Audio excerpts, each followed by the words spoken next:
Hello, hello, welcome back to another episode of Let's Play Pokemon Silver version for the 30th anniversary of Pokemon. And today is Thursday, and we are stuck in hell on the top of the Tin Tower, which is clearly more of a, I don't know, golden color. And we've got to catch ourselves this bird. As last time, I killed him with Leech Seed, and then promptly reset my game.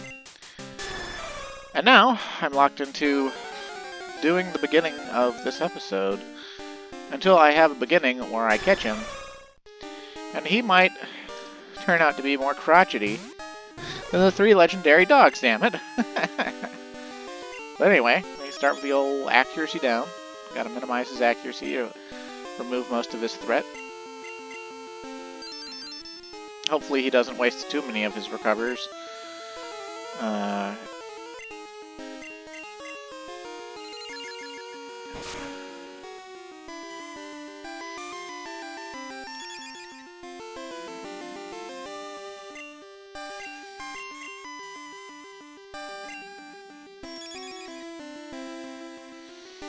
You know, he actually, the way they drew his head frill and stuff, he actually looks like a turkey with giant wings to me. Like, yeah, he's reddish orange, and obviously he's supposed to be a phoenix, but like, he looks like a damn turkey. I'm sorry. Sorry, not sorry. He looks like, Ho-Oh looks like a turkey.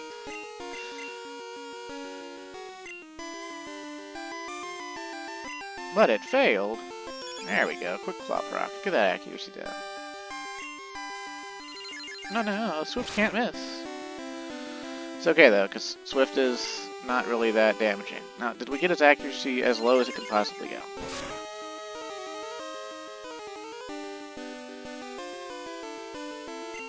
Hell yeah! Okay, and now we begin again. Now this time we're going to take a slightly different approach. I'm going to start with Sleep, so that he stops wasting his PP. He's only got like 5 sunny days. He's got 5 sunny days, 20 recovers, 20 swifts, and 5 fire blasts. So he's only got 50. We've only got 50 turns to catch this thing anyway. And you might think it's a mistake. You know, obviously I killed him with Leech Seed last time. We're going to kill him with Leech Seed again. But this time, we're going to let Leech Seed do the majority of the damage. And we're just going to free ball it with leaving Blue Wind out there. Maybe he'll take a Fire Blast and we'll have to fall back on Ginger. Oh no, it broke free. Oh. Just remember, every time we throw a ball, there is like at least a 1% chance that we'll catch the damn thing. So, not really too concerned about it. If we run out of balls, it means he's probably out of PP. Oh no, not Swift. That will actually hurt because Blue Wind is not the most defensive little guy. But, look at how much Leech Seed heals him for.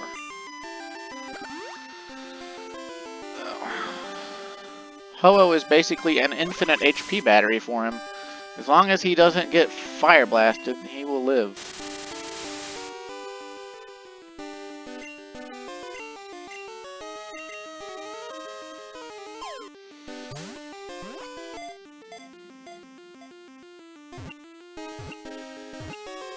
Oh, okay. Not sure. Okay, yep. just sleep them. Just sleep them. Even reducing their HP doesn't fucking matter. Just sleep them. Oh my god.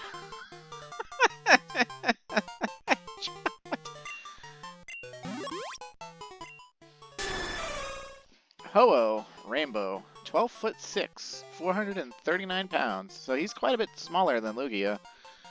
The legend says that its body glows in 7 colors. A rainbow is said to form behind it when it flies. So it's a rainbow turkey. Well, all the O's and H's in its name make me want to name it something very silly. And to accentuate the silliness, I'm going to name it that in all capital letters. I'm naming it Ohio.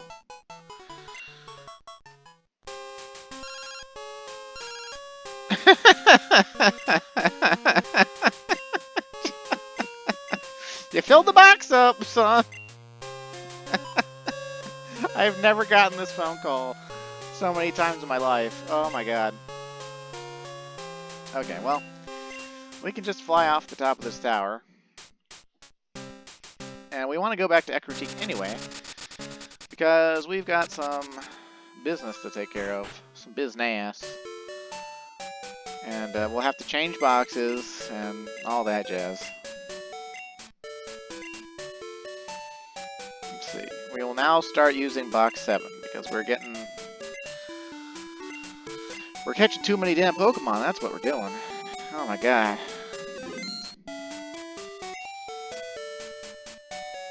Man, I was drawing the line at there being too many Pokemon by Gen 3. Because, like, in Gen 3 they added, like, another 100 and... I think the official number they added is 135? And that brought the total up to, you know, like, 380. And then in Gen 4 they added another, like, 113 or something like that. And so by Gen 4, the total Pokemon that you could need to get the Pokedex filled out was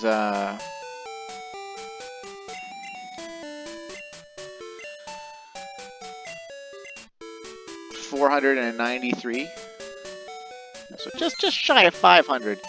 And I said to myself, look, just stop making them. Your designs are out of good ideas. Just stop. Just stop. Yeah, here's Ho-Oh. And this is the silver version Ho-Oh, so he comes in at level 70. And look at those monstrous stats. Like, look at how high his stats are. And this, remember, these stats are this high, not, well, mainly just because of his level and because he's a legendary. But, like, I mean, he doesn't have any DVs or EVs earned. And, like, look at how high his special defense is. Like, then look at his attack, look at his special attack. This thing is an absolute beast. And the only sad thing is because we're playing Silver version, his move set caused him to get rid of his best. See, so the way Pokemon movesets learn for wild Pokemon, as far as I have noticed over the years, is that the higher the level of the Pokemon, usually the worse their moveset, because wild Pokemon just update the moveset based on... They just learn their moves as if they had no trainer. And so they just automatically learn them in the data set. And I'm sure there's some exceptions, but more or less, by level 70, Ho-Oh has learned 4 more moves, and his entire, except for Recover, his entire original moveset is now gone. But you'll also notice he's got the item Sacred Ash, which is a hold item that I believe does the same thing as Charcoal, because they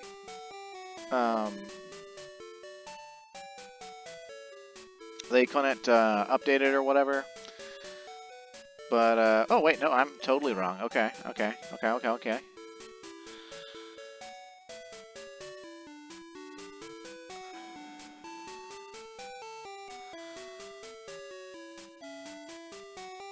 So, wait. Is that just a use item, or does the Pokemon have to be holding it?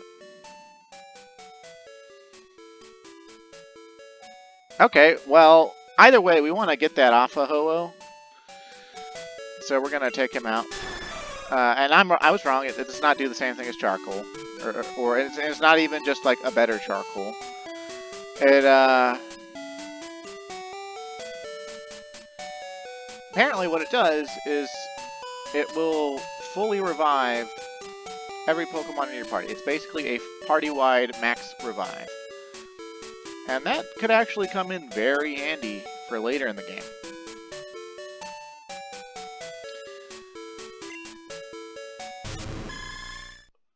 So, we'll go ahead and, you know,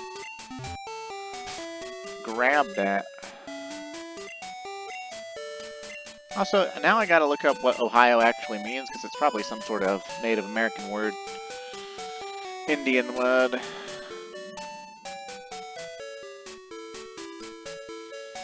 Oh, it means Great River. Huh. So we named the Fire Phoenix Great River. That's neat. Yeah, well, let's compare him to our Typhlosion, right? Like, Typhlosion's got all sorts of DVs and stuff. They're not necessarily capped by Gen 2's standards, but like, yeah, look at that. Our Typhlosion's faster than Ho-Oh, but you know, Ho-Oh hasn't beat. He's got 23 levels to catch up, so we're gonna leave Ho-Oh alone. Now that we've gotten his Sacred Ash, although we are gonna put his Sacred Ash into the box for safekeeping, just so I don't accidentally use it by mistake or anything.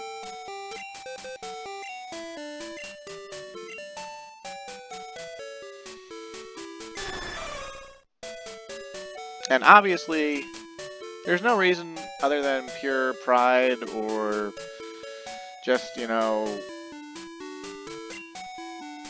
I want to use the Pokemon I've been training this whole time. But it would be a good idea for you to actually just start using Ho-Oh. Right? Any of the legendaries you catch, there's actually nothing wrong with using them. Just go ahead and use them. I promise you there's nothing wrong with it. Nothing in the slightest.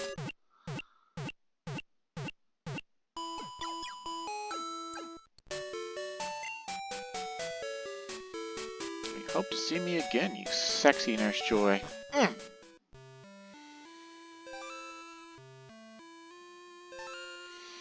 But yeah, it's Thursday, and finally I'm recording on a Thursday.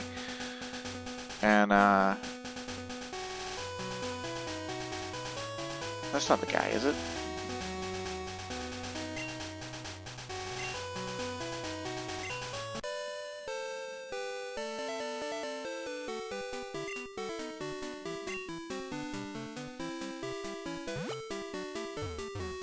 I don't know where the person's supposed to be along this route. There's a person I want to meet on this route. At least I thought it was this route. It's not him. Hold up. Let's check our map.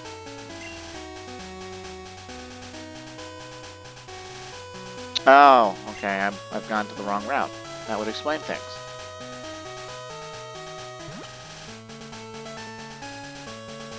That would explain things.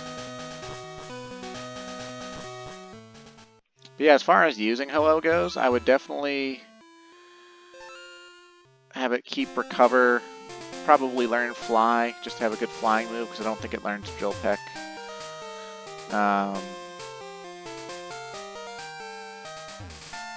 Keep Fire Blast, I guess. Like, there's no reason to not keep Fire Blast. Let's see.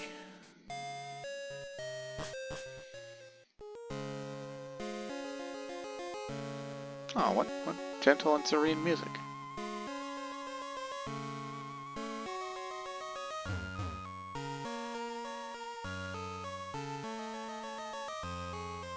A lot of the times when I've been doing the recordings, it's been at night when my wife is sleeping, so I have the game music. You hear it in the recording, but it's actually turned down for me via my computer. But interestingly, even if I turn it down all the way, the recording software acts as though it is actually set to the volume level that the emulator has it set at, which is interesting to me because I don't know how that works. I am a Luddite, so technology in me, like, I'm not the worst at using computers, but sometimes I definitely feel full boomer, or even I guess full Gen Z. Like, I don't know how to use shit. See, are we actually on the right route now? No! Okay. I have mistakenly mistaken my mistakes.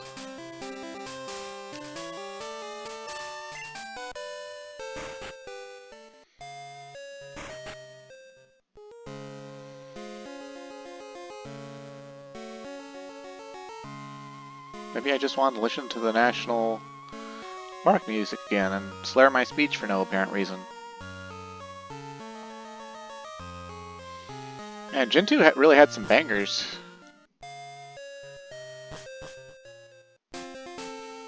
Okay. So is this considered the right route? Like... Wait a minute. Is this route technically extend over to next to Violet?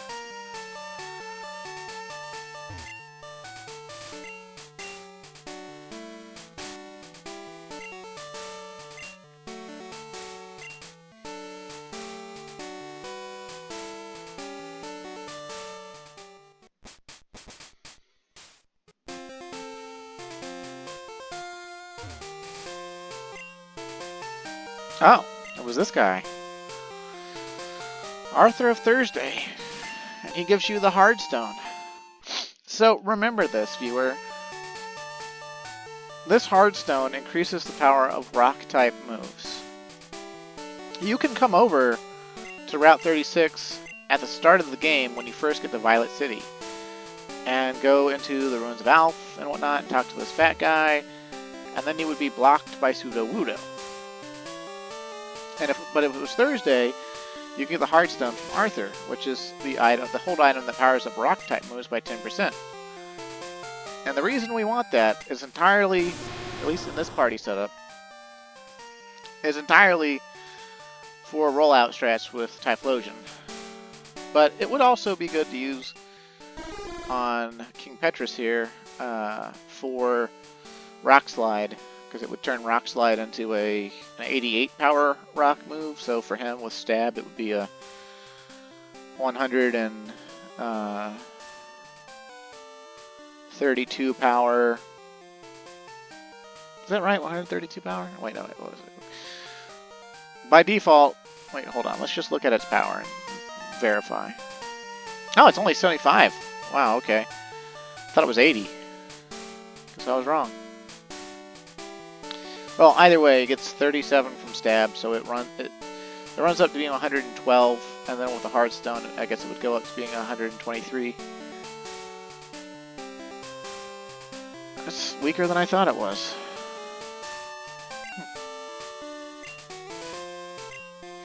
Either way, it would be good for him too. But we want it for rollout strats. Because, you know, rollout starts at 30. Second turn, it's 60. Third turn, it's 120. Fourth turn, it's 240. Fifth turn, it's 480, I believe.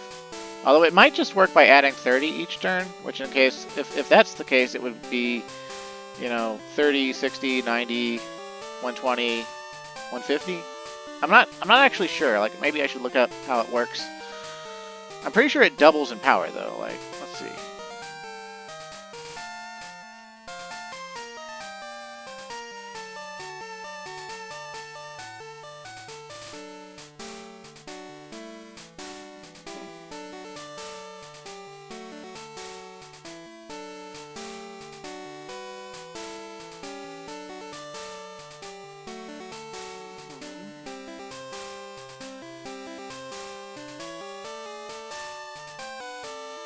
Rollout inflicts damage over time 5 turns, doubling in power for each consecutive hit. Power will reset after 5 turns, or if rollout is interrupted. It is a consecutively executed move like Thrash. Rollout's power is doubled in addition if the user had previously used Defense Curl. So you can have it start at 60 power. If we were to give up on Hidden Power Dragon and give him Defense Curl, we could have optimal rollout strats by allowing him to take a hit first, but I don't know.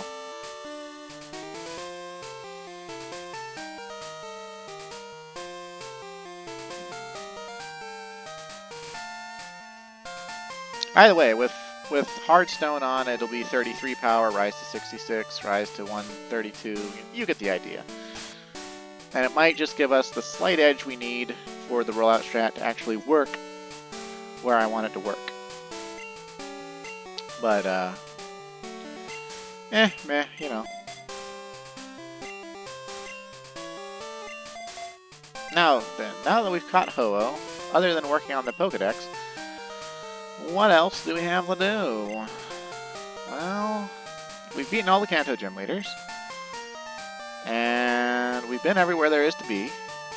And let's see, it's Thursday, so I don't think the SS Aqua runs on Thursdays. I think we can technically ride it again, although I don't know if that lets us rematch any of the trainers on board.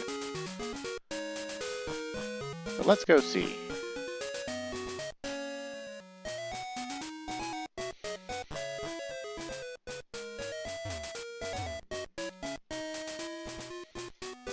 Sale next Friday. Okay, so it sails... Well, that's some odd verbiage, but he means Friday. It'll sail tomorrow. Okay, well... We kind of want to beef up our Pokemon a little bit more. Let's call people and see if anyone...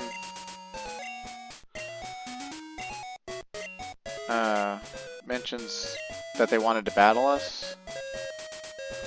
I don't know if it works both ways, like if someone's called you for something and then you just ignored them for days or whatever, if when you call them they'll be like, hey, where are you? I want to battle.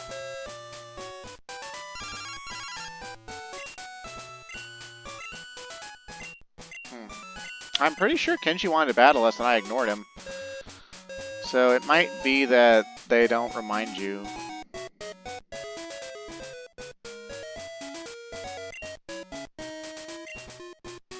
But let's go see. we know where these people are. We can click the wrong move on the wrong Pokemon to try to flash our way through the sky. I don't know. But yeah. I'm feeling the need to train. I don't know why. I don't think... Like, what we have to do next, okay, to progress to a new area. So now that we have all the Kanto Gym badges, we actually have to go and fight the Elite Four again. Okay, so they do not remind you. So if you've been called by rematch trainers and you ignored them, they don't send you a reminder.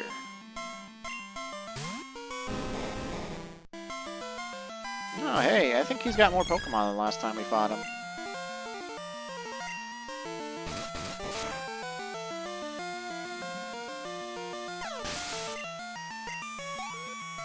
But at this point, if you do want to train your Pokemon, you know, the best thing to do is find a really high level area that's preferably close to a Pokemon Center. Start grinding wilds. And it's probably going to be over in Kanto somewhere, to be honest. Or Victory Road, possibly. And then wait for a phone call. Like, fill your phone index with people you know will rematch you. Preferably ones you know that will have higher level Pokemon the next time you fight them.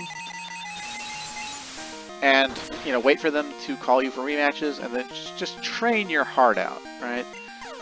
Of course, since you have access to the Elite Four, you could also just spam the Elite Four, only having to sit through the credits.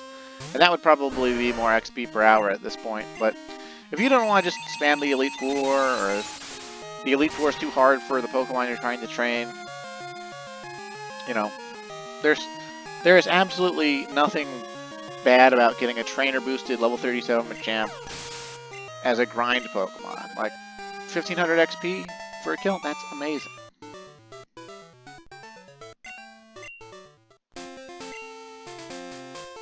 Okay, and I'm pretty sure we got called by at least one of those cool trainers for a rematch or something. I could have sworn we also got called by Dana last for a rematch. It's a little hard to remember because it's been a couple days. Like, they called me like 2 days ago and I was just like, fuck off. And I think they've actually called since then to give me, you know, the life story type stuff.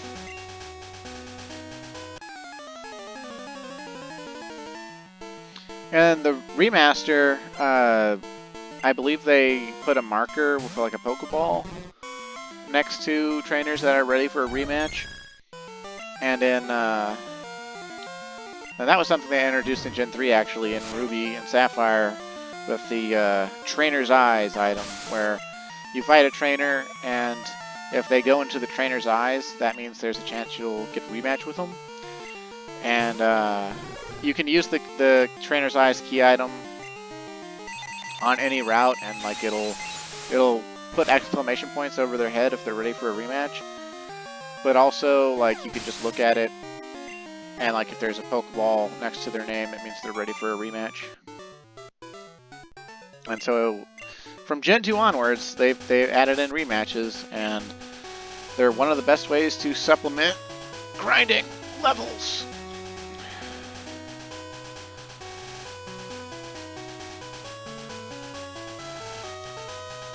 It's not that we need to grind, but I'd like it if everyone could catch up to each other. I didn't used to do this when I was a kid. I thought it was too hard and too time-consuming, and why do that when my starter could just be level 80 by now, you know? I didn't go all in on the starter, but like, you see memes on the internet nowadays about like, you know, your first Gen 1 party that beats the Elite Four, and it's like over-leveled starter, mildly leveled HM slave, mildly leveled legendary that the game forced you to encounter, you know, throwaway HM slave for like Flash and Cut, and then like a Pokemon you like that may or may not be trained as well. So it's like, you know, basically your starter, a legendary, and then 4 flunkies. And yeah, I would definitely describe my first Silver version party kind of like that. Like on my first time through the Elite Four, it was like my Typhlosion in the low level 60s, Lugia in the mid level 40s, Red Gyarados at like level 41, a level like 33 for it that had all 4. It had Cut, Surf, Strength, and Rock Smash, I think, as its moves. And then I think an Ampharos that was like also level 40. And or maybe even just in the high 30s, like 38 or something. And then there was something else, unless I already listed 6, but yeah, it followed the meme. Like, leveling by kids is viewed as hard work. It's not. Oh no, I had to press a button on a piece of plastic 100 times. Oh, so hard. Oh. But yeah, okay, we were seeking our rematches.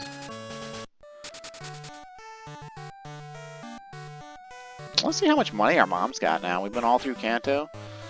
How much of my money have you saved? I know I took some from you before we went to Kanto. Damn, girl. Hey, you know what? Let's take 75,000 of that. Seems legit.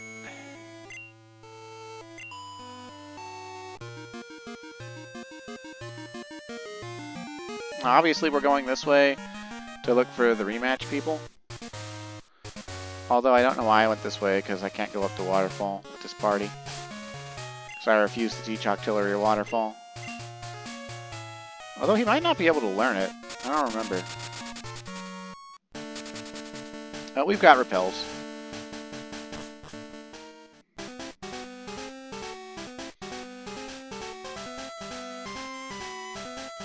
Speaking of, this is also like the most repels I've ever used in a playthrough, I think.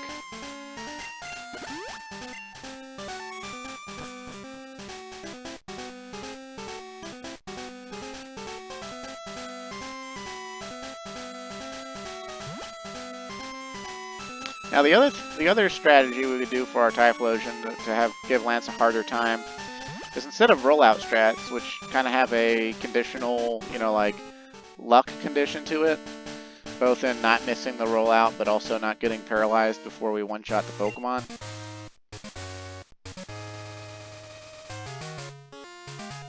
No, I don't want her phone number. We could use our Hidden Power Dragon, And we could go and get the Dragon Fang from our Dragonite in the box. And that would bring whatever our hidden powers power up by 10%. And that would be nice. Because it'll be super effective, same as rollout. But let's hot channel that idea. Like, what if it's only a 40 power move, right? That means at most it'll be an 88 power move, and we would have been better off just giving him the magnet and using Thunder Punch. Which, to be honest, giving him the magnet and Thunder Punch, right? That would actually, for half of his team, Thunder Punch is super effective. And that would raise it up to being a 162 power move, or 165 power move. That plays off of his special attack, and against the Dragonites, it would be neutral effectiveness, but it would still be higher damage than Charcoal Flamethrower. Of course, if we actually got the maximum power hidden power dragon, then it would be better.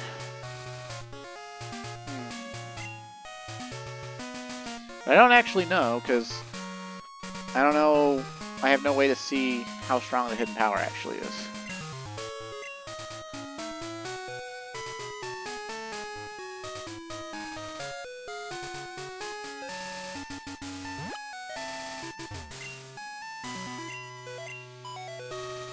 Don't get lazy and complacent. Boy, I'm one of the laziest people in this world. I work hard at inventing new ways to be lazy.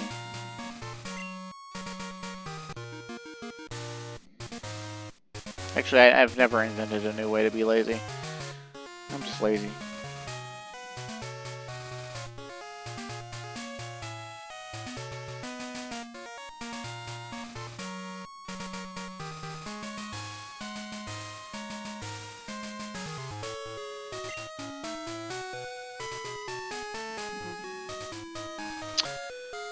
Yeah, so I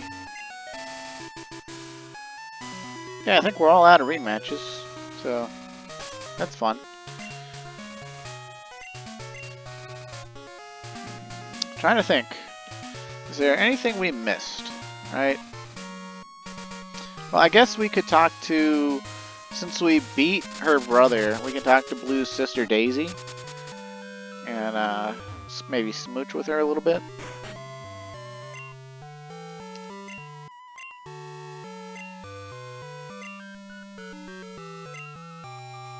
Oh, she'll groom our Pokemon now.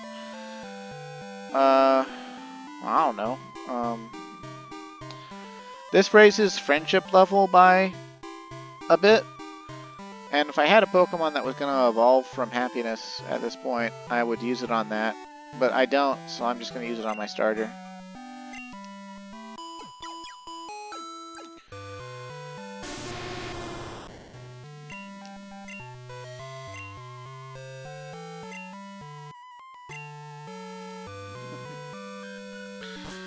So, in this generation, not only did we beat Blue, but his sister likes having tea with us.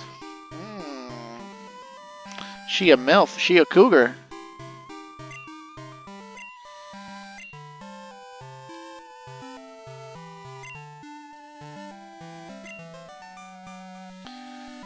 Oh snap, they have programs that aren't shown in Johto. I wonder if Professor Oak has anything to say about... Oh, Vanellope is calling us. Your Flaffy is an Ampharos now. Dang girl.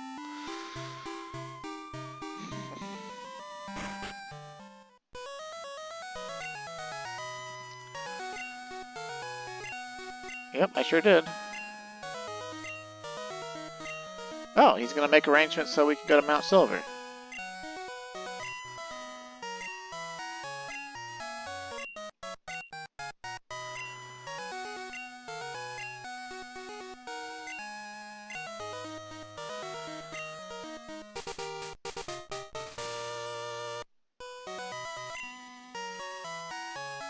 He gave us a little rousing congratulations. You've got more Pokemon than there were last generation. Cool. But also, apparently he has us able to go to Mount Silver now? I thought we had to beat the Elite Four all over again, but I guess we just had to talk to Professor Oak after getting all 8 badges. He's like, congratulations, you beat my grandson. Want to go get your shit pushed in by a mountain? And we're like, yes, please. But I guess that might be why the Elite Four doesn't actually update, because originally there is no update for them. But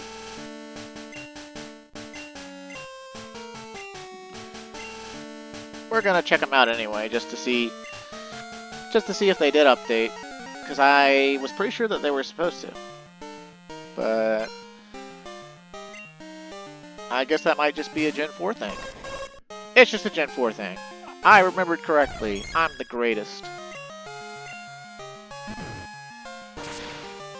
Well, either way, our Espeon and our Skarmory need some more training, so to catch up to everybody else. So we're going to make them the stars of this Elite Four grind, where we grind this Elite Four into find harder. But yeah, that's actually one of the coolest things about the remaster, which I'm actually jonesing to play at this point. Not only does it have graphical updates because it's on the DS, or maybe it was the 3DS, I don't remember. I think it was just DS. I think it was X and Y, that's the 3DS entry. But either way, it's on the Game Boy DS, so it's got like pseudo 3D, like 2.5D graphics. And yeah, once you beat all the Kanto Gym Leaders, the Elite Four actually updates, and all of their Pokemon's levels rise by about 15 to 20 levels. And they also add new team members based on the international Pokedex, and so they have way better teams with custom movesets put in by the developers to make them more challenging. Some certainly better than others. And it's a real good time. Real fun time.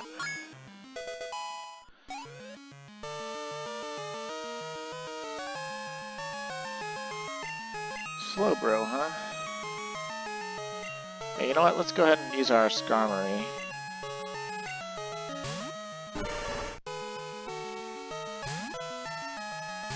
That way we're not getting sucked by that Leech Seed that he put on us. But let's also make use of our Hidden Power Bug on this Slowbro. Let's see just how strong our Skarmory's Hidden Power is. Answer. It could be worse. Slowbro's gonna make it worse by stacking Curse.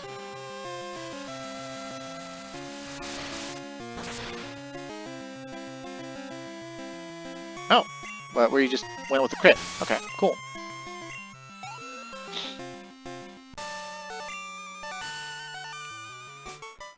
I don't know why you can't believe it. Do you guys just have retrograde amnesia every time I beat you? You just forget that I beat you?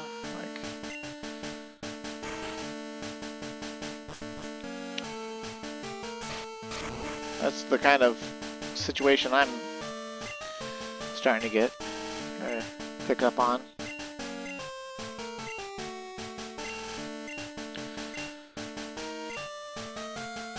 You say that, but this is the base game where brute force is like the main strategy.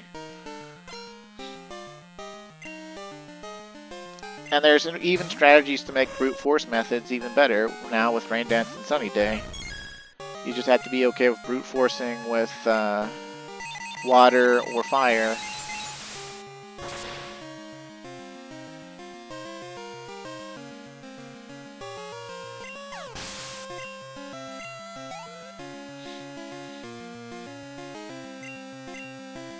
Fortress, huh?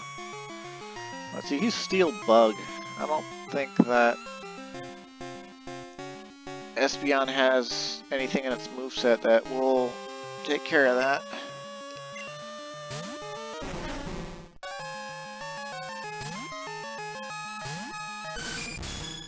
However, Being half bug means he'll take neutral damage from flying types.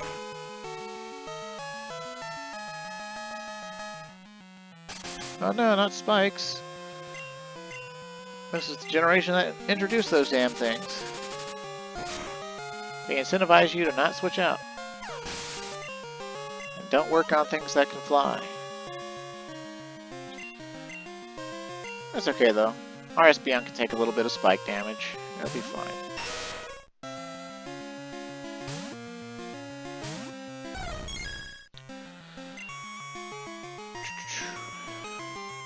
No, we just want Psychic. For some reason, giant piles of sludge are weak to Psychic.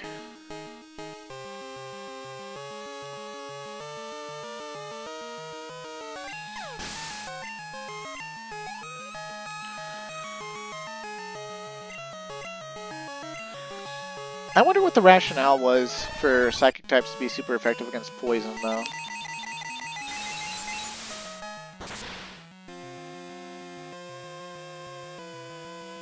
I truly don't... I don't see that correlation making, like, logical sense. It's just sort of a game thing. Like, my body is full of a deadly poison. And then the Psychic person's like, and I'll psychically control the poison to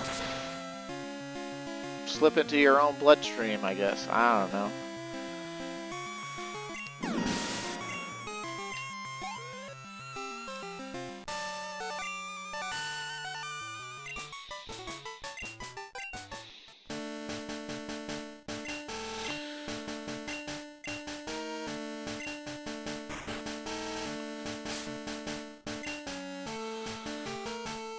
Next guy we'll just take out, because it's Bruno, we'll take it out with our Skarmory.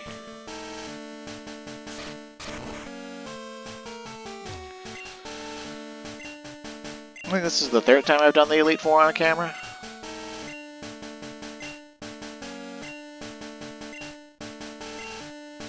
Hoo-ha!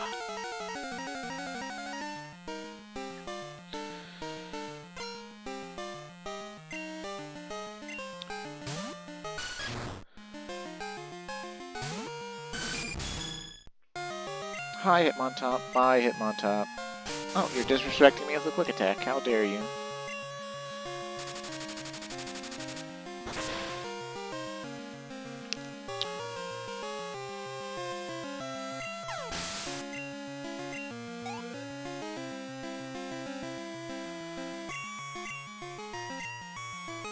One wonders, though, this generation's Elite Four is so much weaker than him. Why doesn't Blue come back and beat them? And just become champion again now, since apparently Red is off somewhere else. Maybe he just has no interest in being the champion.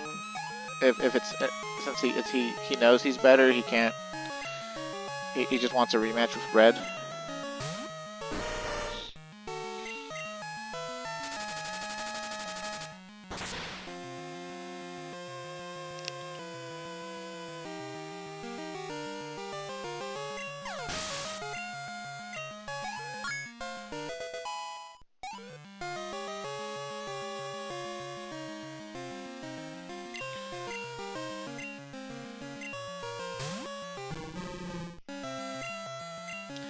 Who would win? An entire team of elite martial artists who've trained their bodies and spirits to be able to shatter boulders? Or one sturdy bird?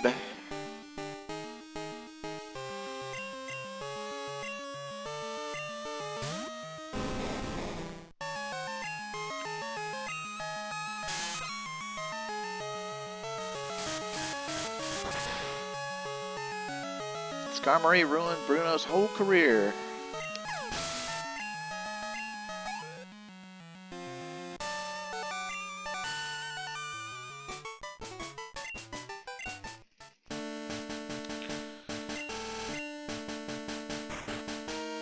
I wonder what made him change his mind about being surrounded by boulders in Gen 1 to now being surrounded by lava.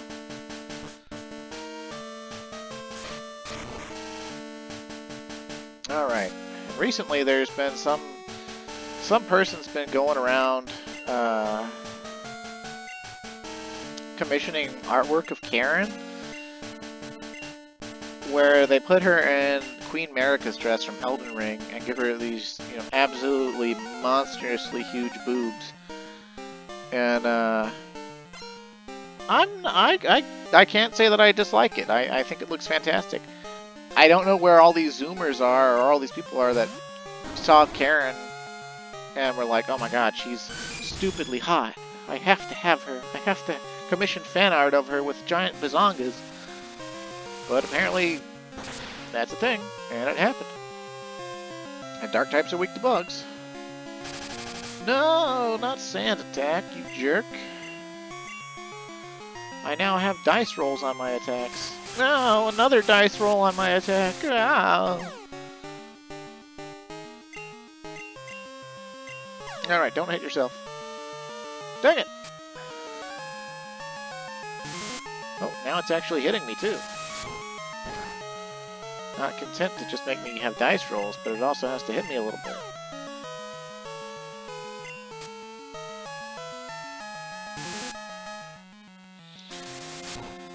Yeah. I really like Umbreon though. It was my favorite Eevee evolution. Still is, pretty much. But it's the playstyle for its stats. It's a staller set, so I don't really... Like, it can be fun, but its combat is relatively slow. Because, you know, it's relying on the enemy to hit itself, the enemy to miss, you know... The enemy not having enough damage to just one or two shot the Umbreon, etc., etc. Which, I mean, Umbreon it has high HP and really high defenses, so it's a good wall. Or a decent wall. But, yeah, it's not like the best wall.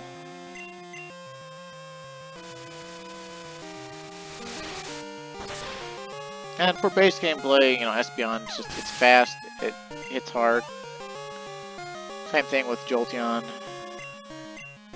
And then later ones you eventually get,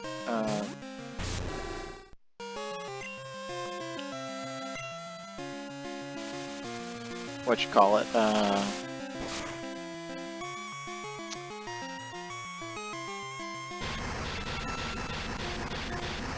Leafeon and Glaceon. And Glaceon has stupidly high special attack, but is very slow and ice type. And Leafeon has got like a nice balance thing. It's one of the coolest grass type Pokemon of all time. Alright, so what can our Espeon do? Well, we can just use Swift, I guess. I think I meant to give Hidden Power and see what Hidden Power our Espeon would get. Which we can save it and see about doing that, I guess. But then again, we can't just reteach it Swift, so that's kind of annoying.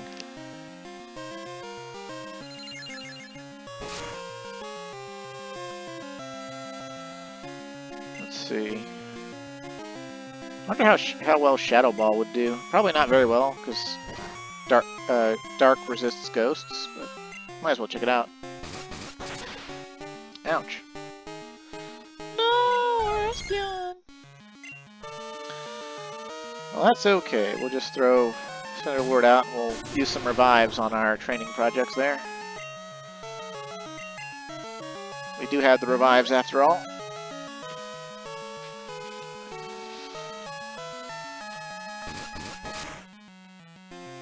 Crunch. It's basically Super Bite. Also Dark type. Has a chance of lowering the enemy's special defense. Which here in Gen 2 and Gen 3, where Crunch is a special attack move, that makes it a pretty deadly combo type thing.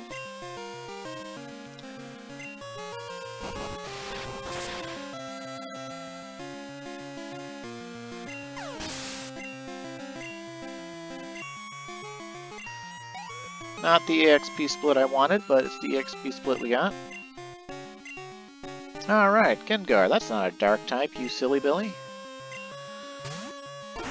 It looks the part, though. Imagine if in later generations they made a Gengar version, or they changed Gengar to be Ghost/Dark. It would literally have no weaknesses except for Fairy type, I believe. Which that's part of the reason they introduced Fairy type. Every time Game Freak discovers a type combo that has too many resistances, they're like, okay, within a generation or two, we gotta make a counter to this. A hard counter to this. And that's why Fairy type exists. Because in Gen 3, they made Sableye, which is Dark/Ghost type, and has no weaknesses. But it had very middling stats, so it wasn't broken or anything. But then in Gen 4, I think it was Gen 4, they made Spiritomb, which is basically the same thing, except it's got slightly higher stats, slightly better than middling stats. And apparently that was enough for them to be like, okay, yeah, we gotta rebalance the game, and we have to make Fairy types that are super good against, you know, like Dark types and Ghosts, but also immune to Dragons, because Dragon is also too powerful, even though Dragon is actually kind of a meme. Like, Dragon-type Pokemon are not super strong because of their typing. They're super strong because they're designated as Pokemon that are going to have really high base stats. If you took a Dragon-type and gave it the stats of, like, at fully evolved, gave it the stats of, like,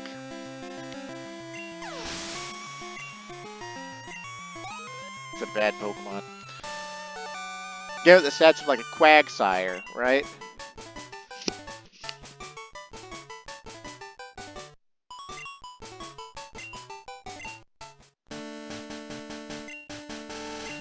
Dang it.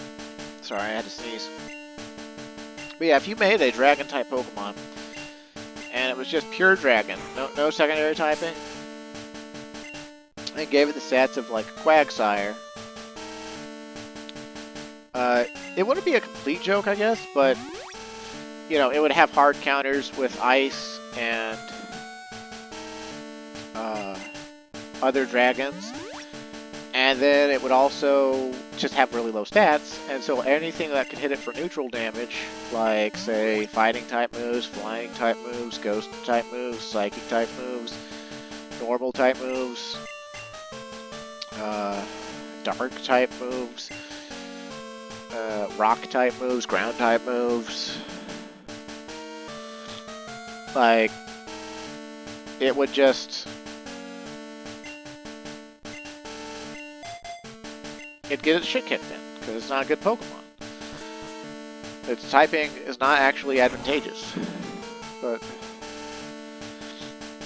even though dragons have plenty of ×4 counters, ever since even Gen 1, because they usually mix them into a dual type, like Flying, and then later Ground.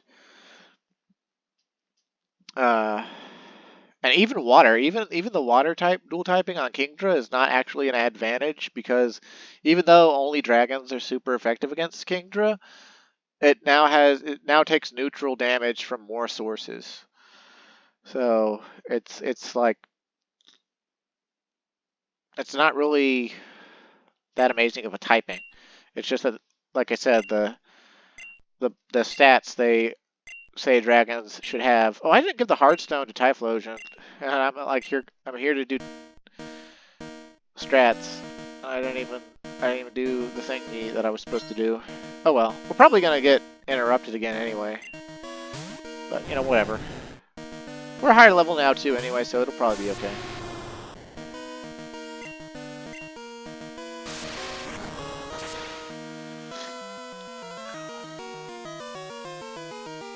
Because, you know, last time we were doing the rollout strats, we were level 50 or level 51 or something.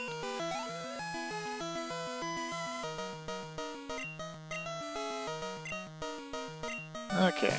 Do we one-shot the Aerodactyl with Thunder Punch now, is the question. We did it before, and that would actually give us a turn to set up rollout, but, we do now, because we're substantially high enough to. So I don't know what... will he just go into a Dragonite use? He sure will. Okay.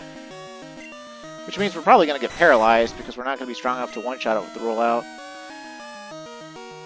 We'll go ahead and give it a try. We miss. And then we get paralyzed. No, he missed too, okay. It's supposed to be a 90% accurate move. But yeah, now it's dice rolls of 25% over and over again.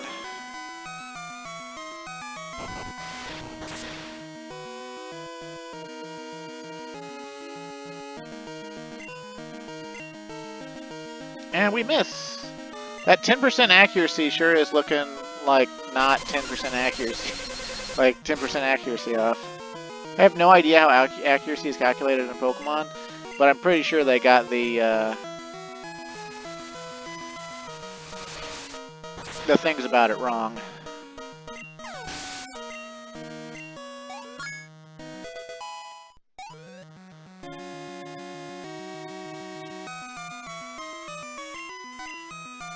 Okay, is he switching to his stronger Dragonite? No. And Lance sure does love his Hyper Beam. With how often Lance uses Hyper Beam, you would think it's a Dragon-type move. It is not.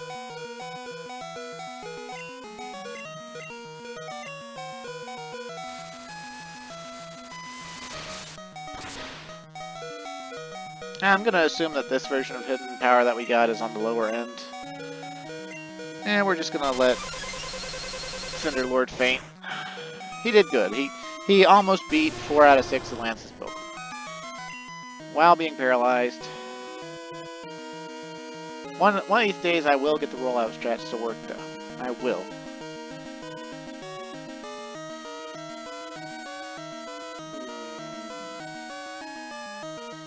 It doesn't really matter. We want to train either of them, so.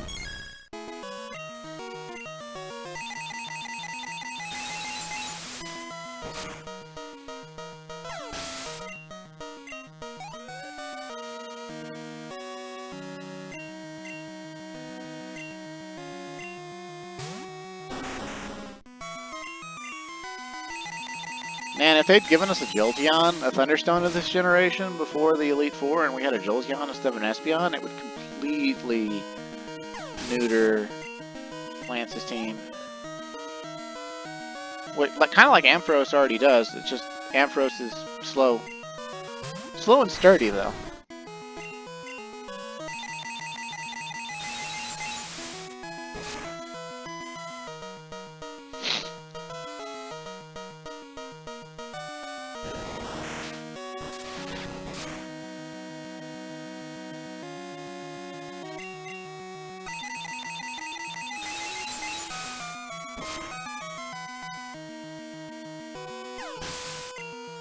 Thank you for the XP, good Sir Lance.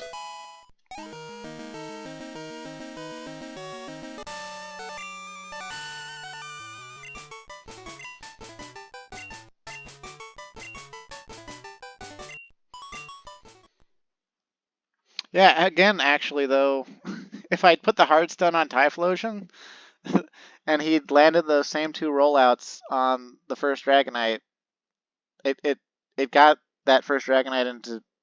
Oh wait, no, didn't we wind up using Dragon Hidden Power after the first 2 hits? I don't know, I don't remember. Either way, our Typhlosion is good at facing Lance now, but not perfect because our answers to him are weak.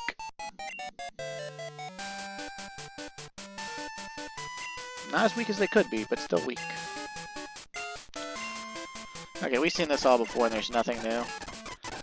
I mainly just did it because I was remembering the remaster and was thinking we were gonna get, you know, a big, juicy level 60s Elite Four. Which would make perfect sense after fighting a gym leader that had all level 58s. But,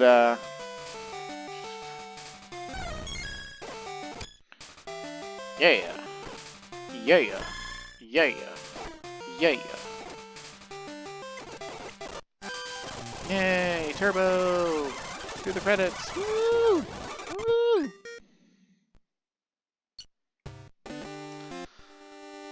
Okay. Well.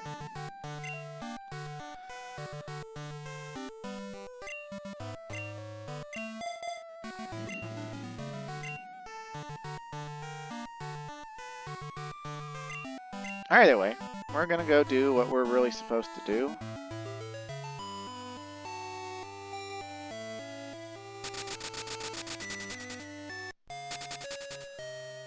And we could have surfed. I think it would have been as equally as fast. We just pop a repel surf and fly, but why do that when we can take the train?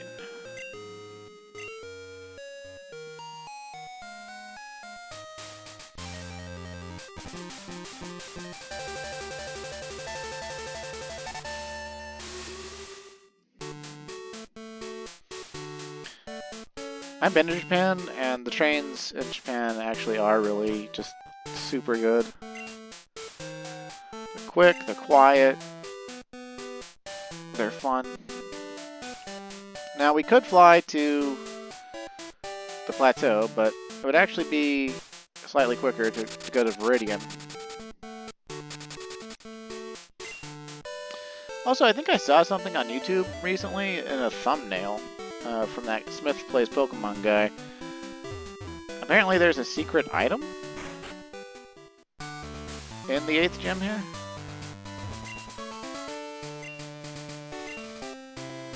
Like here or here?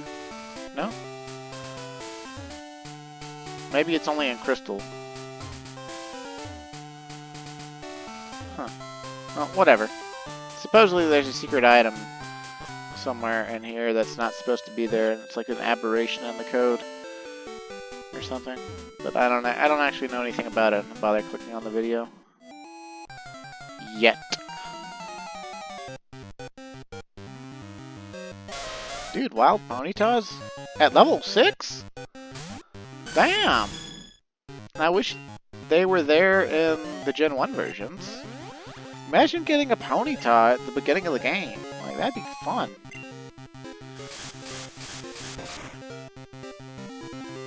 I think some ROM hacks out there actually have you start in the Kanto side of the game, which doesn't actually work out that well because you're expected to have the HMs. So part of being able to get around, and nothing in Kanto actually awards HMs. So you're expected to just be able to get around on your own, and you can't. So. But yeah, so now we can go to Mount Silver, which is right out here. And it's considered Route 28.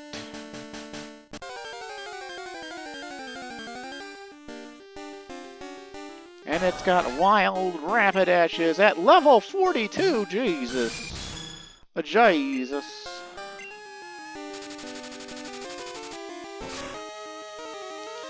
Dun dun dun. It's Mount Silver, the holy mountain, based off of Mount Fuji. And yep, Aruni, you can get level 40's Pokemon here, and this is actually an ideal place to train because if you start getting your butt whooped, you just walk back out or just fly somewhere else, you know. It's not that hard.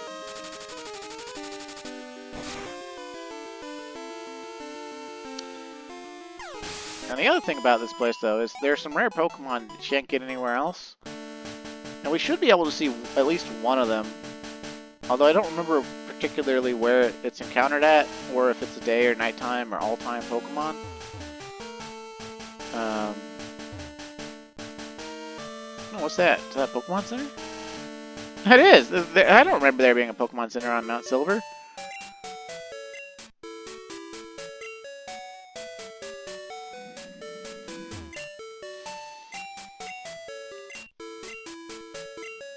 Okay, well, cool.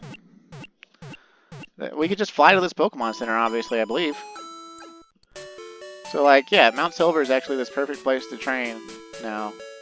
For both filling out the Pokedex, but also for going anywhere. And It technically counts as part of Johto,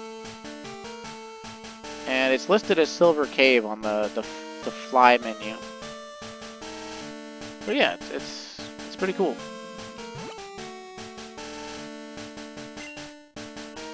Mount Silver.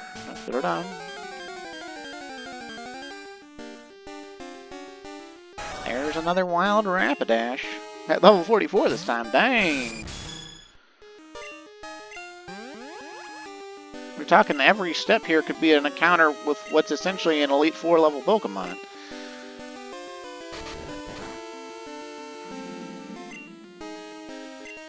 Why does the wild Rapidash have to be slower than our Skarmory? Why? Why? Why?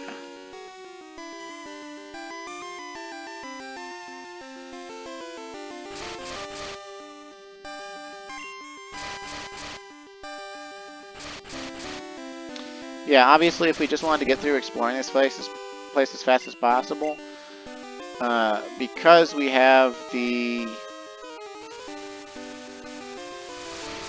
max repels and our Pokemon are in the mid-50s, we could just use a repel and then just walk through this place. Easy peasy. But we do want to try to encounter the rare Pokemon I was talking about, which might actually just be in the cave sections, because it is a rock type, but I don't actually remember or know, so yeah, we might as well catch the rest of our team up, right?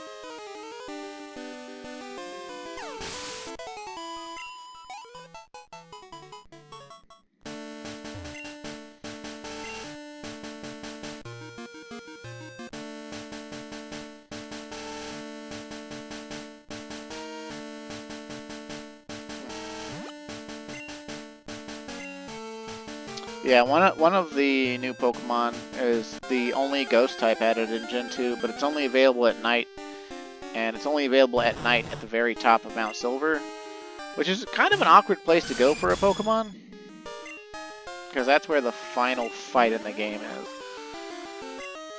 But, hey, they have you be working on the Pokedex to the very end, and beyond, since trading is required to actually fill it out. But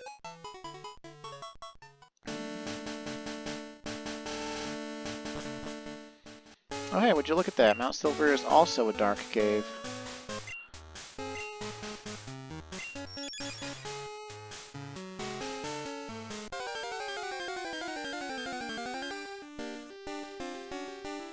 Let me guess, level 40 something Onix? Yep, level 40 something Onix.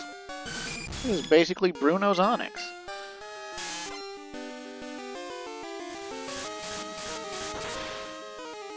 Now, you see how all these Pokemon are in the level 40s, right?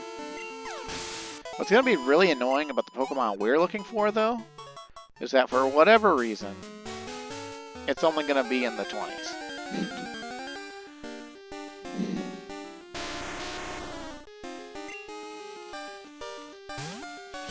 Wild Graveler, appearing again, asserting his dominance.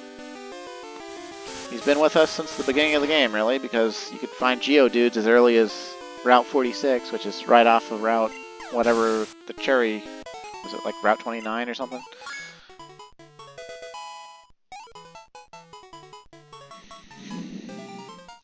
The game really wants you to have him this time around. Oh. Out of item space again, huh? It's annoying. Well, you know what? We don't need this super potion, so let's just go ahead and use it. Don't really care about this escape rope, so let's toss it. Let's see.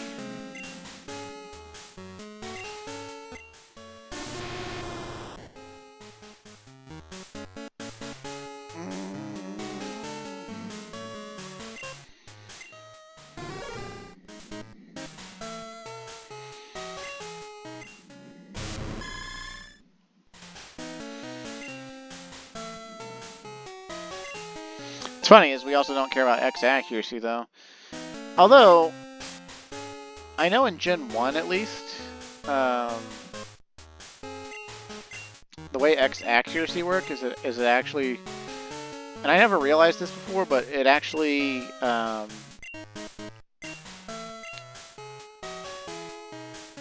it removes the accuracy check. So it basically turns all of your moves into Swift, no matter how inaccurate they are. Oh hey, a Donphan. Level 44 Donphan. Damn. Well, it's ground and we're flying, so we don't have to worry about that, but huh.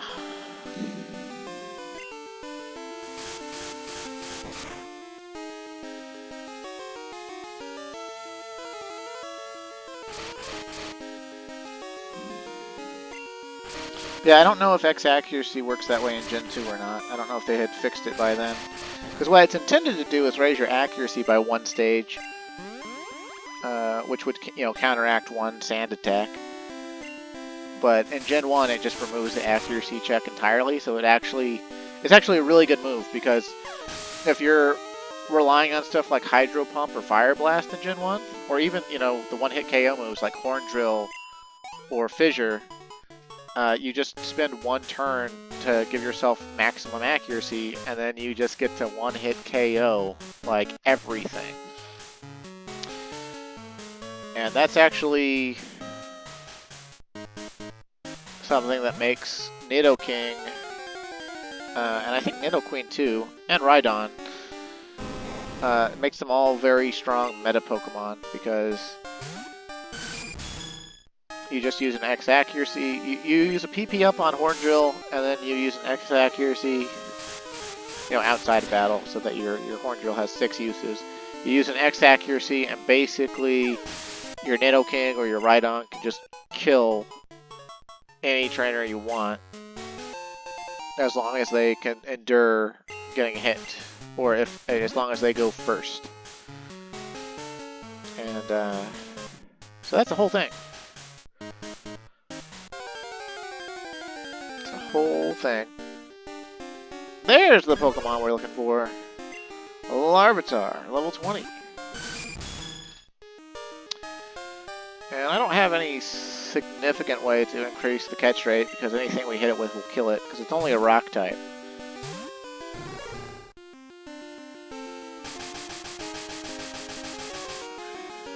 Oh. The third weather effect, Sandstorm, which removes a percentage of your Pokemon's HP every turn, unless they are rock, ground, yeah, rock or ground type. Later on, they would add Steel to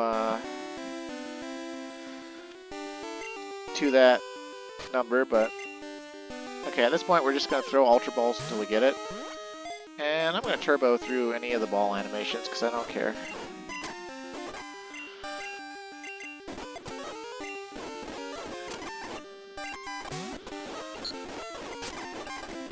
But more or less, Larvitar is like the Gen 2 version of Dratini. It's only available in a very select location.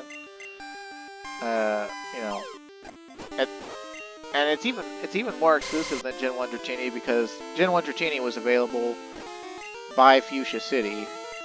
So basically, by the, you know, sixth badge, more or less, you could have a Dratini and start training a Dragonite. But you know, that's 3/4 of the way through the game.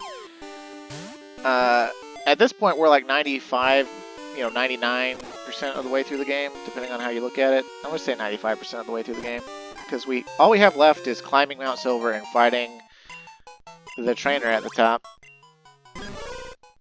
Larvitar, rock skin, height 2 foot, weight 159 pounds. It is born deep underground. It can emerge until it has entirely consumed the soil around it. Yeah. And basically, Larvitar, though, is basically a Godzilla reference. He's not like a perfect Godzilla reference, because he doesn't live in the water, but he's clearly a lizard. And he evolves twice. Once at level 30, and then again at level 55. So that's your tell that it's basically a this generation's version of Dragonite. As it evolves, it gains the dark typing, so it's a rock/dark type. It has very, very high stats. Hey look, it's even listed immediately after Dragonite in the Pokedex, and then right before the legendary birds, and above the legendary dogs. See, the Pokedex is also, in a way, once you get towards the end of it, when it starts listing legendaries, it's kind of like a power ranking. Almost, anyway. And, yeah, more or less, Larvitar is kind of like a hard counter to Dragonite. It's rock type, it'll learn Rock Slide, and it'll have stats that are comparable to Dragonite's. So, like, it gets pretty ridiculous. Technically, at nighttime, I think, in the upper levels of Mount Silver, you can actually run into level 30 Larvitars, and very occasionally, like 2% of the time, its evolved form, which is called Pupitar. And, yeah, that's one of the things I'm going to be training off screen to get the Pokedex filled out. What I'm going to try to do with the rest of this episode is basically go to the top of Mount Silver here. And, I don't know if I'll fight him this episode or not. The training I plan to do for the Pokedex is probably not going to use my main team. I'm probably going to, like, whip Lugia and Persian back out and just grind that way. But, we'll see.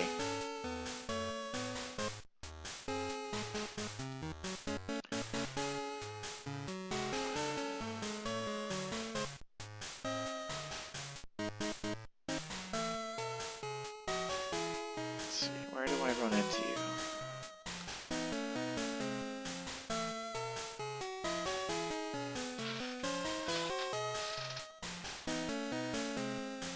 Oh, interesting. The Pokemon that I thought that we had to go get at the top was actually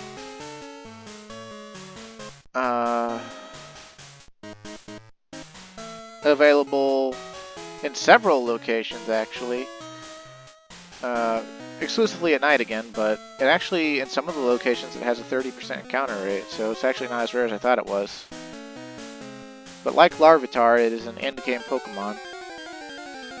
But unlike Larvitar, it doesn't evolve into like some sort of crazy powerhouse. It doesn't even have an evolution. And it runs like, its naturally learned moves are all very, like Staller adjacent. It learns a couple of psychic moves. Like it comes with Psywave and Growl. Wait, no, I guess it would come with, well, depending on what level it shows up at, I'm not sure. It could come with either Psywave, Spike, Confused Ray, and Mean Look, or it can come with Spike, Confused Ray, Mean Look, and Psybeam. And then later it can learn Pain Split and Perish Song, so it's kind of like this, you know, weird Staller that also, like, does bad stuff to Pokemon. It's also in the Entei movie. It's called Misdreavus, and it's the only ghost type added, and it's the first pure ghost type in the series. And its stats are rather middling.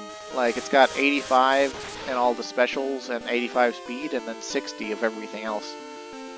So it's like not that amazing, but because it is a pure ghost, it's only weak to other ghosts and dark types. And then it's immune to fighting in normal, and takes half damage from poison and bugs, and then neutral damage from literally everything else. And with the TMs, you can actually teach it some decent other moves, although I don't know how good any of them would actually be other than Shadow Ball. If you could teach it Shadow Ball, that would give it a decent attacking move. But it's not really a sweeper or an attacker. Like, I'm sure you could make it serviceable as like a special attacker if you really wanted to, but it's not like... It's literally designed to be annoying, more or less. Not to be a knockdown powerhouse.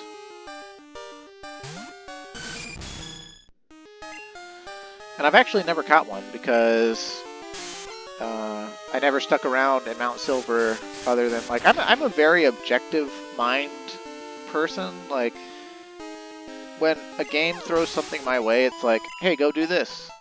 I usually go do that. Now, I might take an off the beaten trail sort of path to get there. I might, you know, do whatever I want in between. But especially when I was younger, you know, if the game was like, your goal is to save the princess, then I would be like, alright, I might get lost on the way a couple times, but I'm gonna go save the princess. And similarly, with Mount Silver, it's a mountain, you're supposed to climb it, so I just walked to the end until I couldn't walk any further. And, oh hey, there's a trainer there, and oh hey, I beat him, and oh hey, the credits rolled. You know, like, game done, game complete, you know. What do you mean I didn't even finish 1/4 of the Pokedex? What do you mean I'm supposed to go replay through until I finish the entire Pokedex? What do you mean they actually gave me extra content to increase the longevity of the game back at a time when there were a lot less games? Games were shorter, simpler, better designed.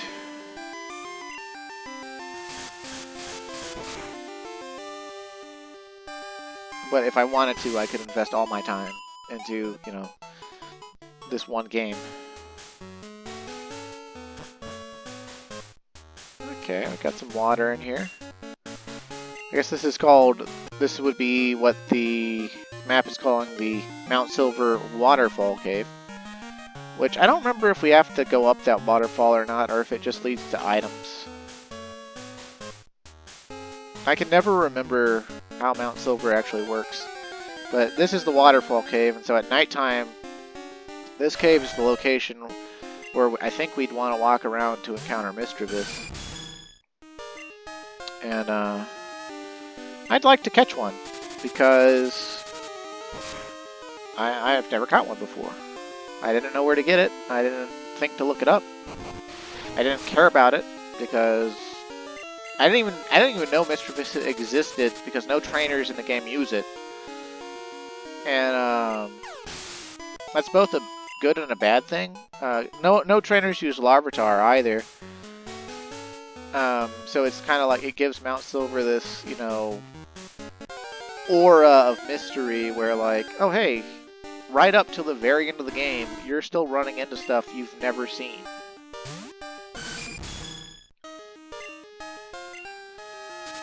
And I like that. I like that. However, obviously, like, especially as a kid, and even as an adult, like, if you don't know that something exists, then you don't know to look for it. So, the only thing you could do is what I guess you should have been doing all game long, and seeing if anything new appears when it's nighttime versus when it's daytime versus when it's morning time. You know, because some Pokemon have only been available for catching at night, and some have only been available in the morning, some have been only available during the day. A lot of them have been available at all times. But, you know, like, hey, look, we're looking Quagsire right in the face. And earlier in the game, his, you know, Wooper was only available at night, so...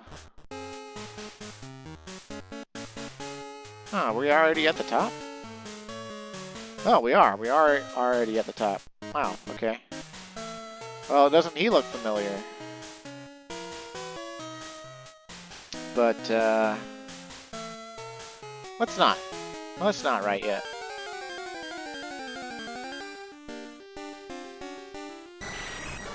Ooh, Wild Golbat. Level 48 Wild Golbat. Damn. That thing's a higher level than our Crobat that we've got in the box.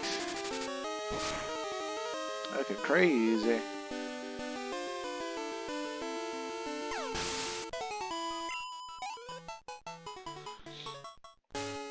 Yeah, this is probably another reason, though, that I don't remember anything from Mount Silver other than Larvitar.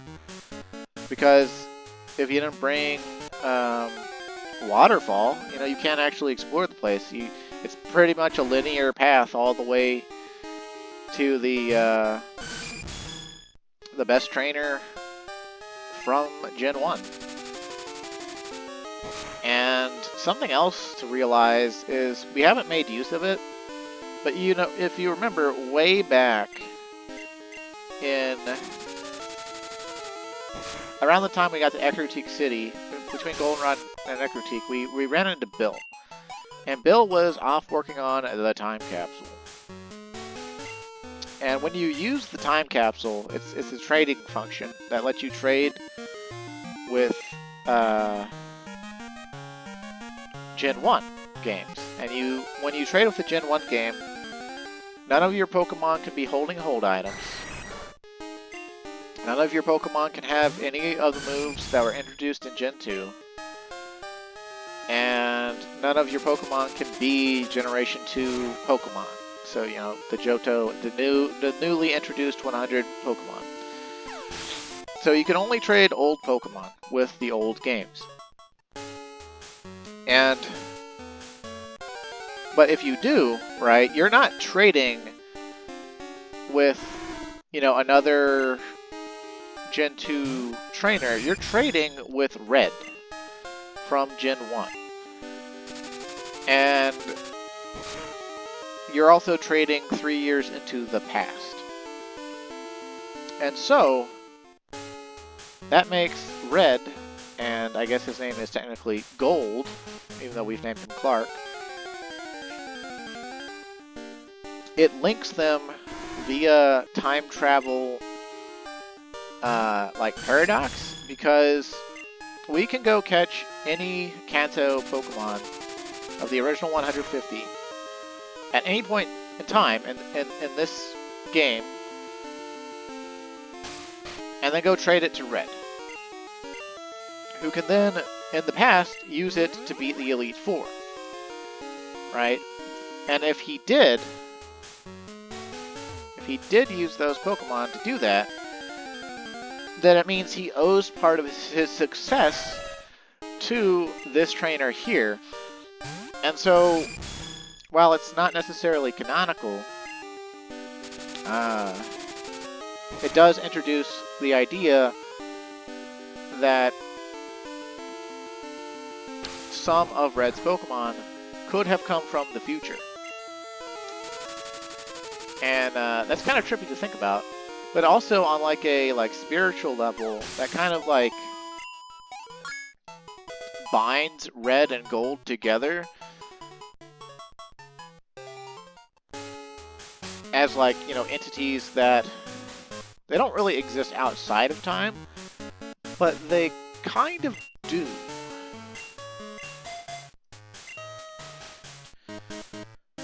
And I don't know, that's interesting to me, you know? I like that. Like, I think it's cool. Now, obviously, I'm dragging out the Let's Play here for at least one more episode. But the other reason I don't go and fight Red immediately right now is, can you guess the level jump? If you don't already know it, can you guess the level jump from fighting Blue in Viridian Gym to fighting Red at the top of Mount Silver? Now, given the rest of Generation 2, you might be thinking, oh, you know, he might be like level 59 or level 60 or something, or maybe even the same level, you know, like level 58, because he was better. He was a better trainer by skill, surely, not by raw power. I mean, hell, when we fought Blue in Gen 1, all of our team was in the low level 50s. Well, no. As it turns out, Red's team is in the upper level 70s with at least one of his Pokemon, maybe even two of his Pokemon. I don't fully remember, but at least one of his Pokemon, like his lead Pokemon, is level 81. And his lead Pokemon is unevolved because they gave him the yellow version team, basically. They gave him Pikachu, all three of the Kanto starters fully evolved, Snorlax, and an Espeon. And I think his lowest level Pokemon is actually the Espeon. It's like level 75. But then all the rest of his Pokemon are like 77 or 78. And I think the Snorlax is like 76 or something like that. And it's been a long time since I fought him, so I don't fully remember. But he's like the ultimate challenge for you, but more or less. And you know, if you're a little kid and you walk into that fight, like if you actually had been following in-game suggestions of having a completely level team like I have, you see those monstrously high levels and you're gonna think, oh my god, there's no way I can win. And then if you also I think I mentioned it in the Gen 1 Let's Play, but if you believe in not using items because you think they're cheap, then you're not going to use any items. And it is going to be kind of hard. But, as I've pointed out before, the hidden mechanics of the game, the DVs and EVs and IVs, other trainer Pokemon don't have those.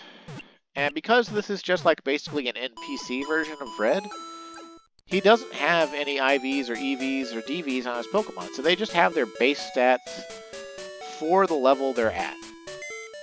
And I mean, that doesn't make them pushovers, right? Like, you saw level 70 Ho-Oh earlier. Like, he had some stats up in the 200s.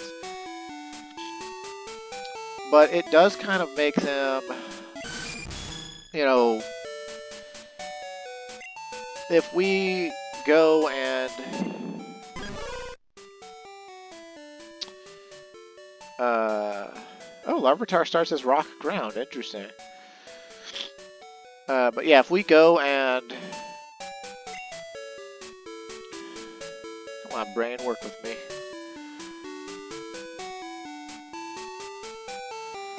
You know what we're gonna do? We're gonna grab Suicune and we're gonna teach it Waterfall.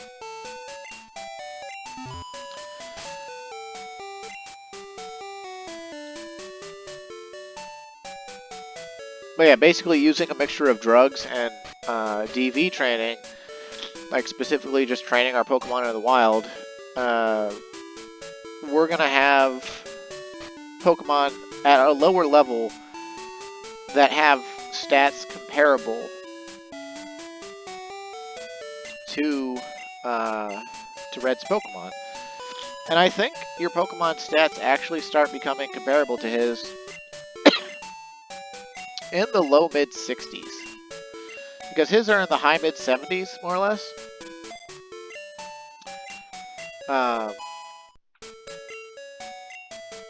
But yeah, we're actually gonna start hitting the stat thresholds. Because like, if you think about it, right, even if for like a high base stat, like if your Pokemon has let's see, let's see.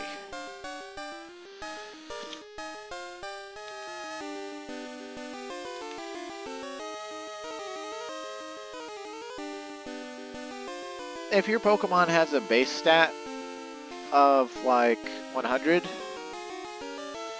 it usually gets about 3, maybe 4 in a stat per level up. Not always, I think sometimes 2. And then if your Pokemon has like a base stat of like 120 or more, it'll usually get like 4 or 5 a level up. And in extreme cases, like for some of the legendary Pokemon stats, if they've got over 150 in a stat, they may get 6 or 7 in a stat on a level up. So, even without DV EVs, right, if we were 10 levels lower than all of Red's Pokemon, we're only going to have stats that are like 30, maybe as high as 40 lower. Depending on what those stats are, it might not matter. But of course, we have the DVs, like I said before. So, because we have the DVs, the drug values, we already have, like, if we've capped it out, like, if we go buy a bunch of drugs right now and start using them on all our Pokemon and it says, has no effect, then that means we have at least 100 DVs in that stat, which 100 DVs translates to 25 points of stat. So you can actually, using money, if you've been hoarding your money appropriately, or if you've been payday grinding to fill out the Pokedex, you can use drugs on, like, you know, level 60 Pokemon and make sure they get basically plus 25 in every stat. Which, you know, does take an exorbitant amount of money. It's like 98,000 to make sure you have, like, if you've had no other training, to make sure you have 100 DVs in a stat. But that's not even where the stat actually caps out on DVs. It caps out at 252. Because you're intended to have been training them a lot. But, more or less, you can, what I'm saying is, you can cancel out the difference that Red's levels have.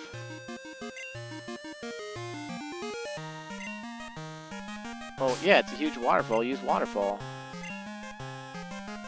Did I teach it? I taught him surf, not waterfall? Am I stupid?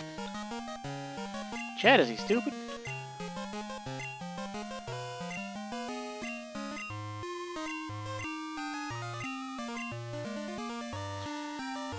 Go away, water gun.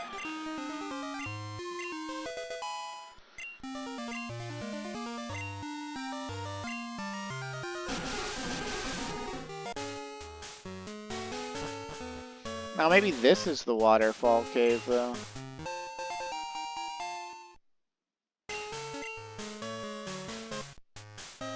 Is that like the second max revive we found in Mount Silver?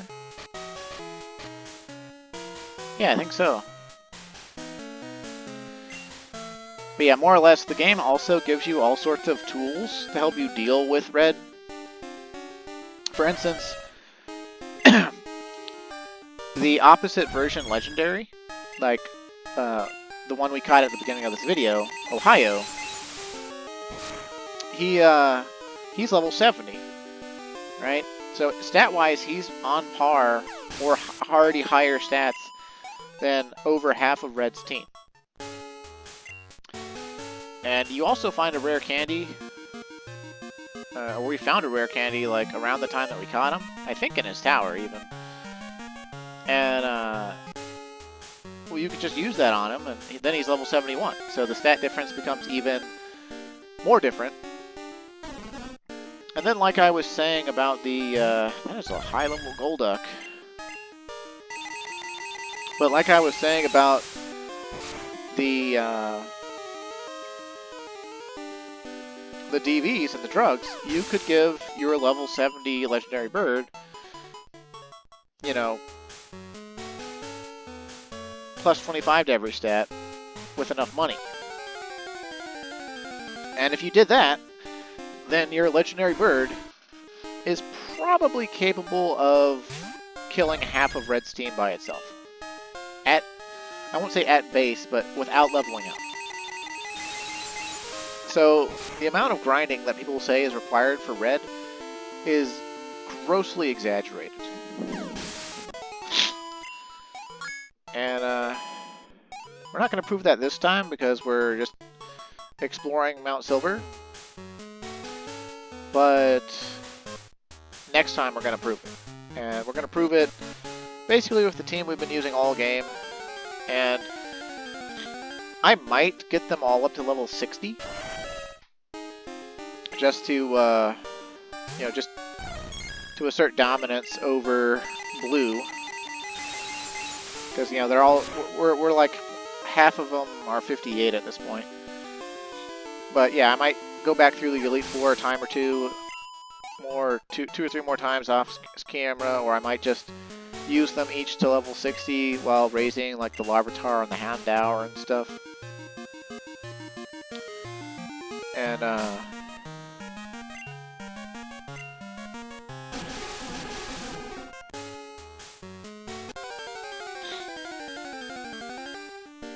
yeah, we'll fight Red next time at the start of the video, and just that'll be the end of Gen 2 basically. And so the next video might actually be really short.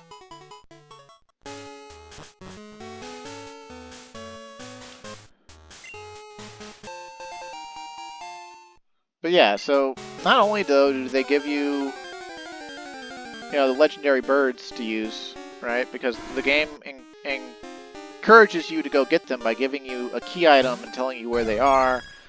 And particularly in gold version, but also even in silver version.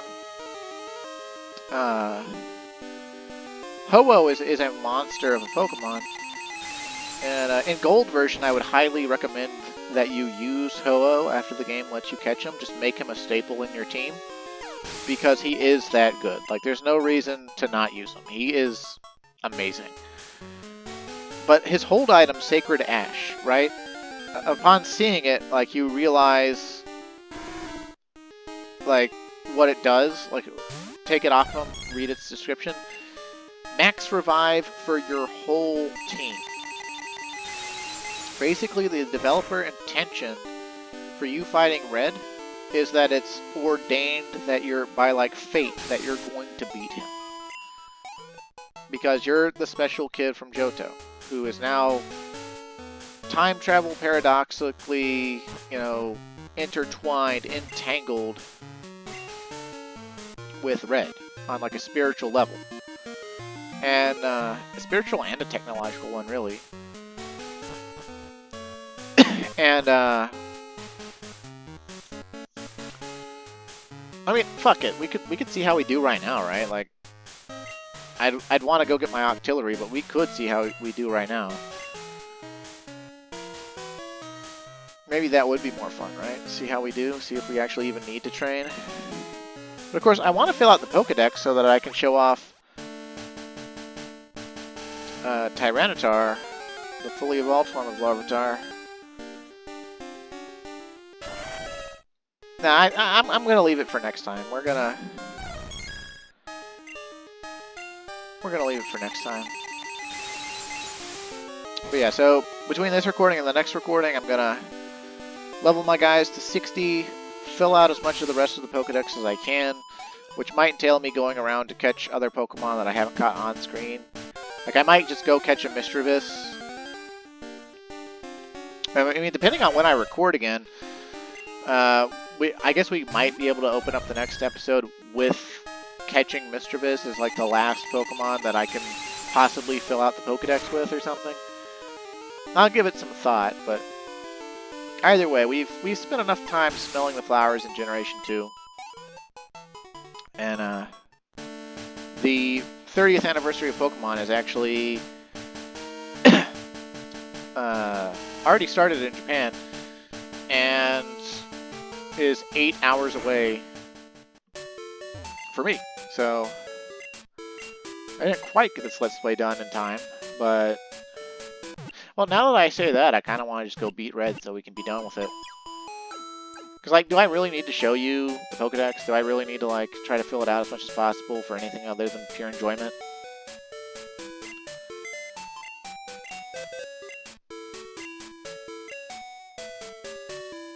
Because, like, not a lot's going to change about my team.